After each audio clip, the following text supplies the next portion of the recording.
We're standing now at the brink of a very important day, the holiest day in the Jewish calendar, Yom Kippur, of course.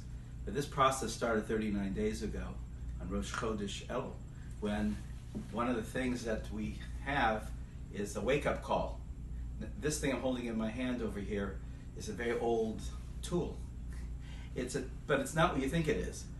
I once asked someone, I asked them what this was, and they said, oh, is that what they used to smack a kid who was being recalcitrant in Cheder, 100 years ago to get him to learn better? No, that's not what this is.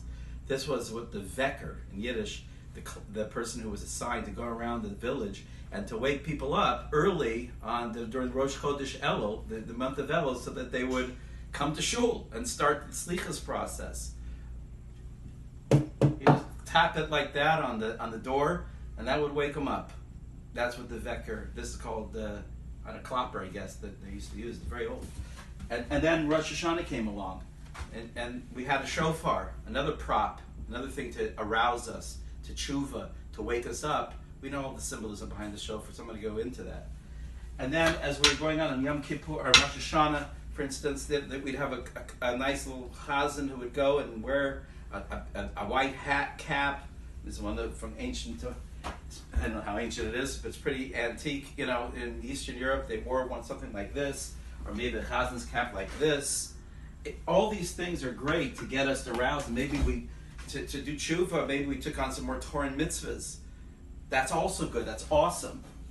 And we're now here at Erev Rosh Yom Kippur, we're looking to see, the symbolisms are all over it. A white kittel is worn because it reminds us of purity, and the shrouds that would be put on the person before he passed away.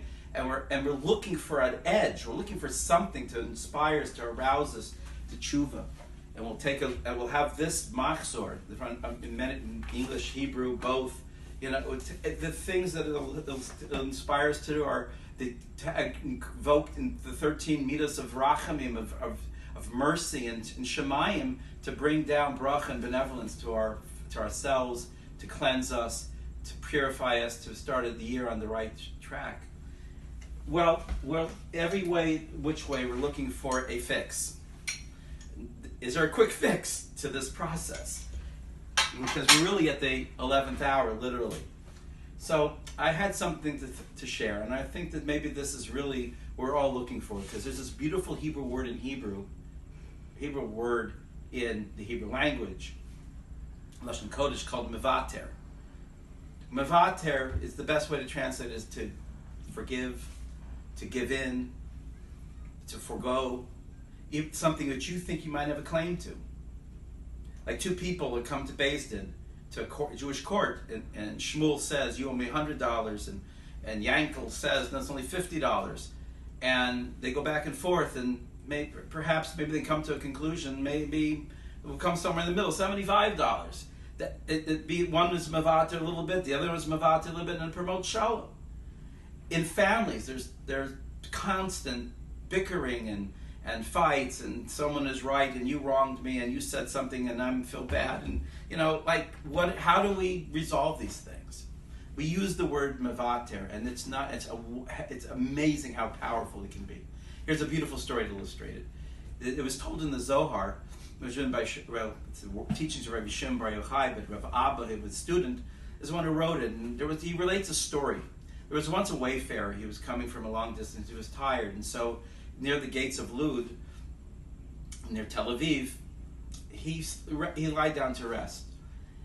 And as he woke up in the morning, a snake that was about to bite him was hit by a rock that had been dislodged because he had, as he got off his perch where he was sleeping.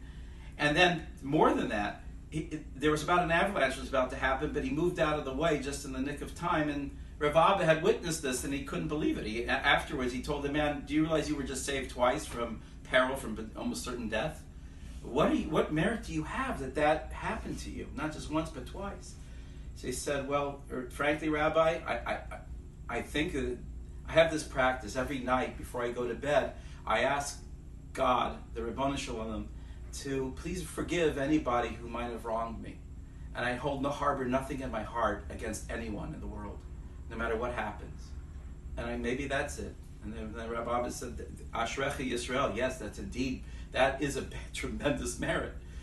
Rav Biederman, Elimelech Biederman in Eretz Yisrael tells a story, just to embellish the point, of once there was at the time of the Rashash, a dispute between two neighbors who were by mistake the Gabbai of that Beit Midrash in the time of the Rashash had assigned the same seat to two people. So they came Rosh Hashanah night, and since there were a lot of open seats at the time, it really didn't make a difference. But people were wondering what's going to happen in the morning when these two guys come and they make a claim on the same seat. That night, one of them had a dream, and in the dream, he saw this caravan of carts coming in front of him with a lot of light, and there's malachim, there were these angels, and he asked, what are those? He says, well, these are your merits for this last year. Wow, that was beautiful. Then he saw this cartload of dark black clad angels, and they were coming with a whole caravan of his sins. And he said, what is that? Oh, those are your sins. Oh my goodness. And they were, and now, but he said, I had a lot of yisurim, a lot of suffering this year. He says, okay, we'll take off some of the sins. But it still didn't weigh him. He says, looks like you might not make it this year. But wait a moment. If you